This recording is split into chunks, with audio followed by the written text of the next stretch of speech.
আমাদের দেশের অনেক আলেম ডাক্তার জাকির নায়েক ইহুদিদের দালাল বলে থাকেন। জি, আমাদের দেশের অনেক আলেম ডাক্তার জাকির নায়েককে ইহুদিদের দালাল বলে থাকেন। নাউজুবিল্লাহ। যারা ফেকার কথা দিয়ে দলিল পেশ করে তাদের কথা গ্রহণীয় হলো, আর যে লোকটা বলে আয়াত নাম্বার এত হাদিস নাম্বার এত, আয়াত নাম্বার এত হাদিস নাম্বার এত, সে লোকটাই দালাল হলো। শোনেন শোনেন গার্জেন, এই শিক্ষক শোনেন ভাই, আপনি শোনেন। উপর দিকে থুথু মারলে কোথায় আসবে? মুখের উপরে আসবে।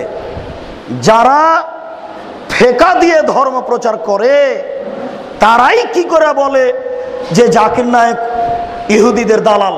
যে লোকটা প্রত্যেক কথাতে বলে আয়াত নাম্বার এত হাদিস নাম্বার এত, আয়াত নাম্বার এত হাদিস নাম্বার এত, ওই অমুক নাম্বার এত, সে লোকটা ইহুদির দালাল হয় কি করে?